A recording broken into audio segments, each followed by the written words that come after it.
Estamos de volta com o programa Meio de Campo, ponto de encontro do esporte votuporanguense. Primeiro bloco, falamos bastante aí sobre a Votuporanguense, sobre como fica a situação do CAV após a derrota contra o Olímpia, o grupo 1 da Copa Paulista. E agora vamos falar um pouquinho sobre o tricolor paulista, o São Paulo, Campeonato Brasileiro. O torcedor do São Paulo está feliz da vida, os que eu conheço aqui em Votuporanga, olha, não se contém, porque afinal de contas o São Paulo, depois de um tempo ruim, né, de uma fase ruim, agora engrenou de vez aí com o comando do técnico Diego Aguirre e tem o título simbólico de campeão do primeiro turno do Campeonato Brasileiro. O Campeonato Brasileiro teve a sua 19ª rodada, passar rapidamente aqui os resultados. Rodada que começou no sábado com o Santos vencendo o Sport Recife por 3-0. O Corinthians perdeu em casa em Itaquera para o Grêmio por 1-0. No domingo pela manhã, o Atlético Paranaense fez 3-0 no Flamengo. São Paulo agradece a esse resultado. O Internacional venceu o Paraná Clube por 1-0. Na parte da tarde, o Cruzeiro e Bahia empataram em 1-1. O Palmeiras, com um time misto, fora de casa, venceu o Vitória por 3-0. Fora de casa também, o Atlético Mineiro venceu o Botafogo por 3-0. América Mineiro e Fluminense, empataram em 0-0. E o São Paulo fez valer a liderança também, sem alguns jogadores principais, venceu por 2-0 a Chapecoense. Rodada do Brasileirão, que encerra nesta segunda-feira com o jogo entre Vasco da Gama e Ceará. O Campeonato Brasileiro, como eu disse, chegou à 19ª rodada, é a metade aí do campeonato, e o São Paulo ganha status aí como campeão do primeiro turno. Para ter uma ideia, nos últimos 15 anos, a equipe que foi campeã da primeira metade chegou ao título no final da competição em 12 vezes. De 15, 12 vezes chegou à final aí a equipe que foi campeã do primeiro turno do Campeonato Brasileiro. A classificação é a seguinte: o São Paulo hoje lidera com 41 pontos, depois vem Internacional com 38, Flamengo com 37, Grêmio com 36, o quinto colocado é o Atlético Mineiro com 33 pontos e o sexto, fechando aí o G6, é o Palmeiras com 33. O sétimo colocado é o Corinthians com 26, depois vem o oitavo Cruzeiro com 26 também, o nono é o Fluminense com 23 pontos, décimo o América Mineiro com 22, também com 22 o Bahia, o Botafogo, o Santos saiu, a vitória fez o Santos sair da zona de rebaixamento e pular na tabela de classificação, é o 13º colocado com 21 pontos. Depois vem a Chapecoense também com 21, Sport Recife com 20, Vasco da Gama, que joga ainda com 19 pontos, e os 4 últimos colocados do Brasileirão, passadas aí 19 rodadas, o 17º é o Vitória com 19 pontos, Atlético Paranaense com 18, Ceará com 16 pontos e o lanterna, último colocado da competição, é o Paraná Clube. Passar rapidamente os próximos jogos do Brasileirão. A 20ª rodada já teve um jogo, foi antecipado, foi Ceará e Santos, que empataram em 1-1. Tem na próxima quarta-feira Paraná e São Paulo, 7h30 da noite, Chapecoense e Atlético Paranaense, Bahia e Internacional, Sport Recife e América Mineiro, às 9 horas da noite na quarta, Palmeiras e Botafogo, Fluminense e Corinthians jogam às 9h45, mesmo horário de Grêmio e Cruzeiro, e na quinta-feira tem o jogo do Flamengo contra o Vitória e Atlético Mineiro e Vasco da Gama. Vamos então acompanhar os melhores momentos aí, material da TV São Paulo, da São Paulo TV, os melhores momentos da vitória do Tricolor contra a Chapecoense. Em seguida, o que disse aí o técnico Diego Aguirre na coletiva de imprensa.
Aguirre, boa noite. Boa noite. Queria que você fizesse a avaliação da atuação do São Paulo hoje e explicasse um pouco para a gente de como é que funcionam os teus critérios para fazer essa rotação no elenco. Se você vai pelo exame, se é uma conversa olho no olho com o jogador na véspera para saber como é que ele está, porque hoje, de novo, 5 peças, naquilo que a gente esperava, você mudou e o time manteve o padrão e venceu. Sim, acho que foi um jogo difícil e nós tentamos fazer um planejamento que não é de agora, sino 10 días atrás, cuando sabíamos que teníamos una secuencia de juegos muy importante con viajes, jugando domingo en Recife, quinta en Argentina, domingo aquí, cuarta próxima en Curitiba, otro domingo también. Y planejamos fundamentalmente entre la comisión técnica, mas también hablamos con los fisiólogos, intentamos tomar una decisión en conjunto y yo acredito que es lo mejor hacer algunas trocas en algún momento porque está en riesgo de que el jugador pueda machucar y también el rendimiento puede caer un poco. Y a su vez motivar también a quien no tiene tanta posibilidad de dar oportunidades.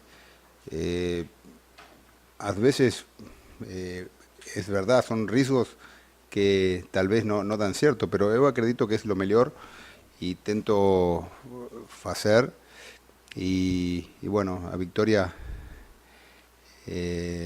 lamentablemente a victoria da razón y una derrota seguramente habría sido muy criticado, más fútbol es así. Por suerte fue una victoria merecida, no hicimos un gran juego, mas merecimos esa victoria y mantemos a liderança, é uma coisa muito importante. Aguirre, eu queria que você falasse sobre terminar o primeiro turno na liderança da competição. E o São Paulo atinge 41 pontos e faz a sua melhor campanha na história dos pontos corridos. A campanha dele em São Paulo, superando o tricampeonato. O que você espera para o segundo turno? Porque mesmo com essa bela campanha, o São Paulo... ainda existem clubes que estão muito próximos do São Paulo Obviamente, na disputa pelo título. No, es simplemente un dado que es significativo porque fala de que estamos haciendo las cosas bien y estamos en una posición que tal vez, o sin tal vez, muchos no acreditaban si falábamos 3 meses atrás que hoy São Paulo iba a estar con esta puntuación y la lideranza. Mas, fútbol es así, es maravilloso y da estos momentos. Mas esto está comenzando, falta mucho. Así como tuvimos una secuencia muy boa, no podemos confiar, tem muitos times que estão bem. Tá então a fala, um pedaço aí da fala do treinador do São Paulo, tá bem sereno, o uruguaio Diego Aguirre, não está querendo saber de oba-oba, mas sabe que está fazendo um bom trabalho aí no comando do Tricolor. E quem também está fazendo um bom trabalho é o técnico Filipão, Luiz Felipe Scolari, que parece que colocou ordem no Palmeiras, parece que colocou novamente o Verdão nos trilhos. Palmeiras que também venceu o seu jogo contra o Vitória 3-0. Vamos dar uma olhada aí dos melhores momentos.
Tá, então o Palmeiras vencendo com 2 gols do Daverson, meu Deus do céu. Eu acho que o mesmo bichinho que picou ali o Romero e deu a ele bom futebol, também fez isso com o Daverson, porque ambos jogadores aí muito contestados, muito abaixo tecnicamente, que de repente deram uma virada de página. O Romero aí, principal jogador do Corinthians, nas últimas rodadas não tem sido, mas o Daverson, ele já pediu desculpa para a torcida pelo momento ruim que ele passou e está a cada rodada aí se mostrando um bom atacante, fazendo gols, e isso coincide também um pouco com a chegada do Luiz Felipe Scolari. Ele vinha tendo chances com o Roger Machado, que já estava balançado, e agora com o Filipão está mostrando aí um pouco diferente. Então, o Campeonato Brasileiro chega à sua metade com o São Paulo como campeão, né, entre aspas, o título simbólico, mas tem muito jogo pela frente ainda, muita coisa para acontecer. Tem outras equipes ali que estão vindo logo atrás, Internacional, o próprio Flamengo, né, que não vive um bom momento, mas que tem um bom elenco, Cruzeiro, Atlético Mineiro, Corinthians, Grêmio, Palmeiras, enfim, várias equipes aí para tentar tirar esse título de campeão brasileiro do São Paulo, que agora, né, depois da eliminação da Copa Sul-Americana, tem apenas o Campeonato Nacional para se preocupar. Isso é um trunfo para o São Paulo. Hoje terminamos aqui o programa Meio de Campo, diferente, sem aquele nosso tradicional bate-papo, mas com muitas informações para você aí em casa. A gente fica por aqui. Você revê esse e outros programas na página da TV Unifev no Facebook. Obrigado pela sua companhia e até a próxima quinta-feira com um programa inédito aqui na tela da TV Unifev.